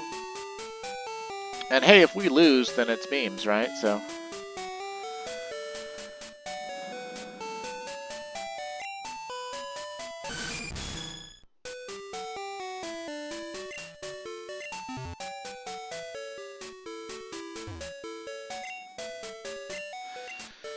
and I'm pretty sure, all in all, I think we could at least hit 200 Pokemon out of the 250. But we're not going to be able to actually complete the Pokedex anyway. Like, I do want to kind of show Mischievous on camera, but I don't know, maybe I'll do a bonus episode where I, like, just literally record when I run into the Mischievous and catch it.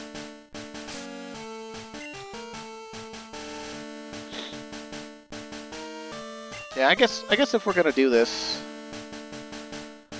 we might as well do it, right? So let's where is it? Rare candy? Where's the rare candy? We'll just use it on our ace so that he's our highest level guy.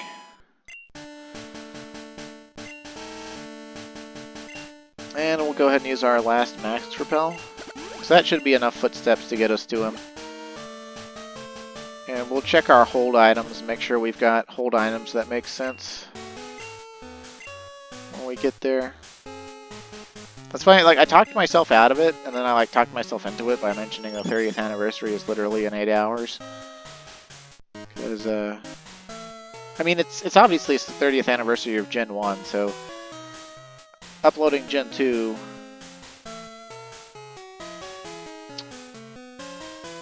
wouldn't really... doesn't really coincide for that, but... meh.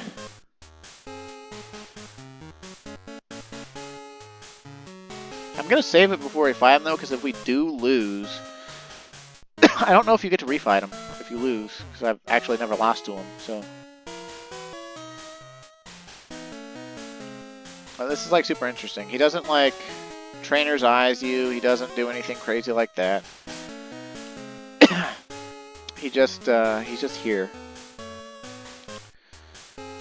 And let's see, I don't know exactly what we want to do power-wise. We never used these PP ups either. I don't know what we'd want to use PP up on. I mean, I guess to be honest, like, Rock Slide is a good target for PP up.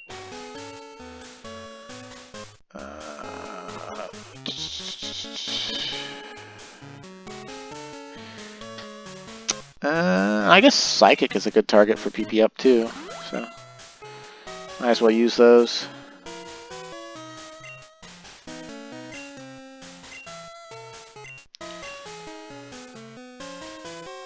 Yeah, we definitely spent enough time smelling the flowers, huh? And now his lead Pokemon is going to be his level 81 Pokemon. And I don't know what our best bet for killing it would be, so we're just going to lead with our Ace 2. And see what happens. And being that we're both silent protagonists, wearing the same hat, by the way. Look at that, it's the same hat if you look at it. We just wear ours backwards, but since we're talking to him on the right, both our bills are facing the same way. Guess I should have talked to him from the other side, but whatever. And there he is. It's Pokemon Trainer Red. And it's exactly him. And there's his Pikachu. And it's level 81. Oh my god. Should be faster than us. But it's not because of DV.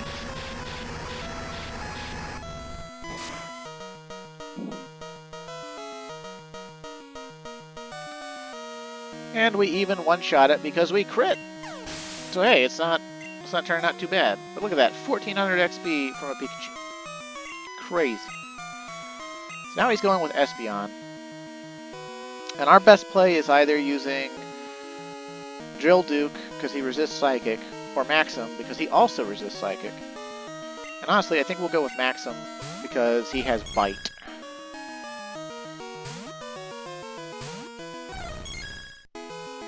We're having a mirror fight, baby. Hey, that's a good play. Raises the defense of his whole party. But it doesn't raise special defense, so... Now that's going to hurt because of level difference alone, but... Ow!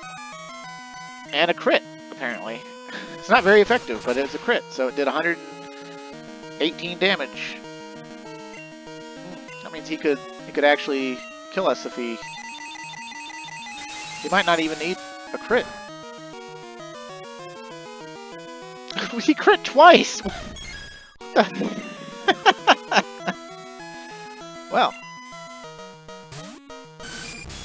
How do you like them apples? Have a hidden powered bug type. How much damage can you do to my Skarmory? A lot! 70 damage without a crit. Man, that means over 140 damage with a crit. It could kill our Skarmory just by critting us. Oh boy. This might have been a bad idea. Excuse me. Oh, and we've only got 10 minutes left in the recording. We better wrap this up.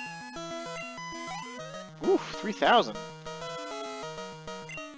Charizard, huh? Oh, that makes sense. We'll go with Cleo. I don't know why we're going with Cleo. We should go. We should have gone with King Petrus. Oh well. We've made our bed. Now we'll lie in it with Thunder Punch. Fire Spin's relatively weak.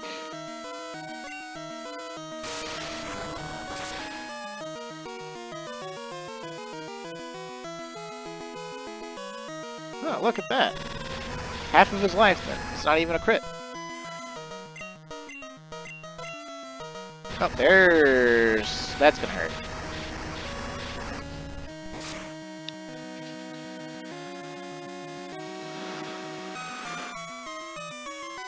Aha! But his Charizard is no more.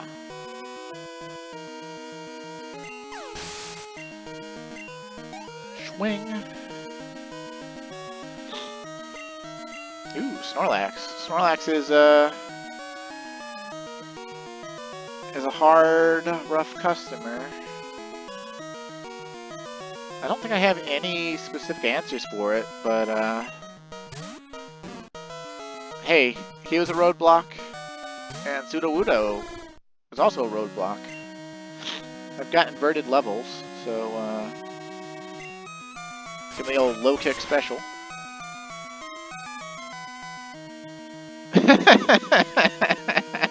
Look how little damage that was. Crazy. Oh, and he's paralyzed us. That's not good. Well, what about Rock Slide? You heard me with a stab move, I'll hit you with a stab move. Low kick is only 50 power on this generation because it's still at its flinch chance thing. If this were Gen 3 though, low kick would have done a lot more damage.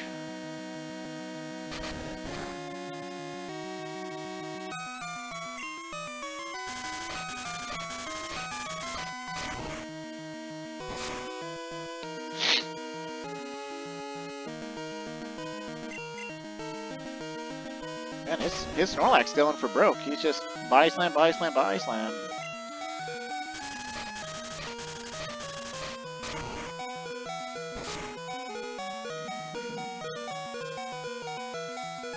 Oh, hey, we got the crit. Our roadblock beats your roadblock. Haha! Venusaur, huh? Well, there's an easy answer for that.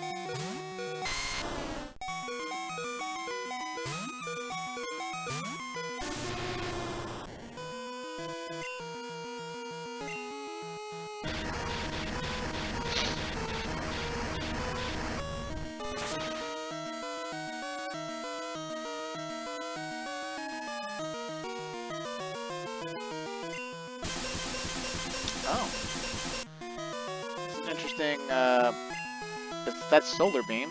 He's not going to get to use it. I think his Charizard technically has Sunny Day. Or if you had to use Sunny Day, then Solar Beam could be instant. But, that was not the case.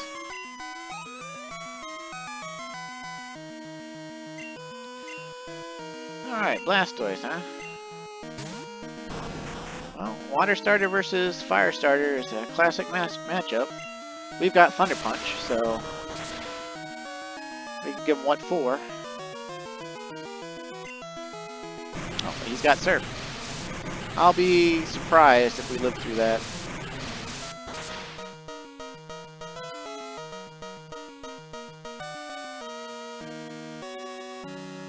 Yeah, I didn't think so.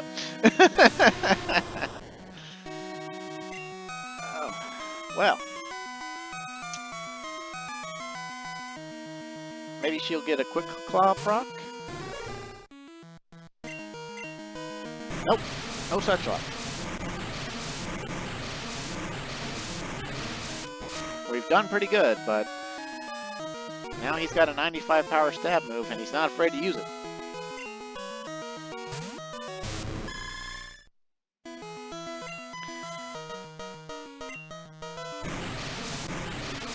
Boy, he's not afraid to use it. I don't care if you're another water type, I'm using Surf.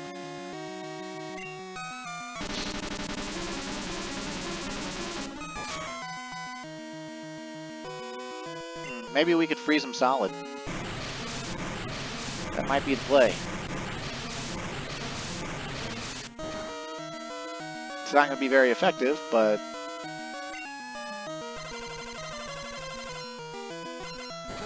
we learned Ice Beam for a reason. And so we could also die to Surf.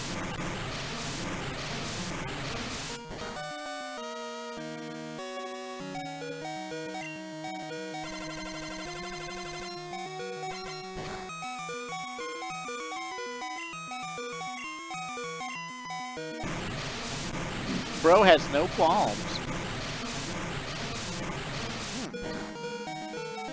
This is rough.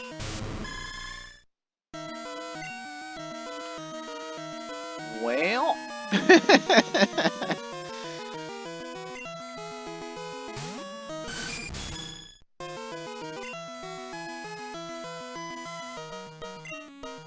nope. This Blastoise is rocking our world. Obviously, if our Ampharos had been healed, our Ampharos would have killed his Blastoise without much difficulty. But, we're gonna use it. We're gonna use the thing. Oh, we didn't get it out of the box, did we? Well, whatever. Mount Silver gave us max revives, so...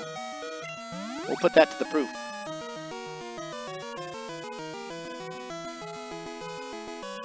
I was gonna use the Sacred Ash.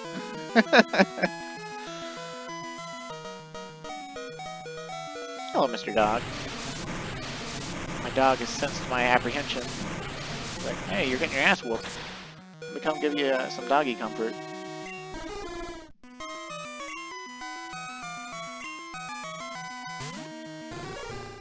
Alright, we gamble it on the Thunder. Oh, Thunder Quick Claw Pro. Wrap that up. Enjoy it.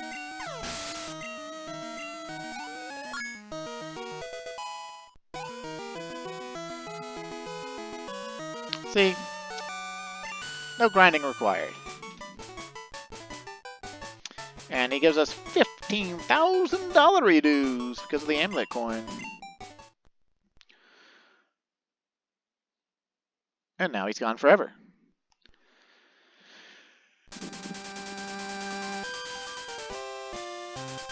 And the credits play again. And that was the entirety of Gen 2. And I love this game. And I don't think anything special happens after this. And I don't think anything is different about the ending either. So let's just turbo on through it. Oh, okay, it's slightly different. We don't wind up back at home. We wind up at the Pokemon Center at the foot of Mount Silver, which is kind of interesting. But yeah, that's the entire journey.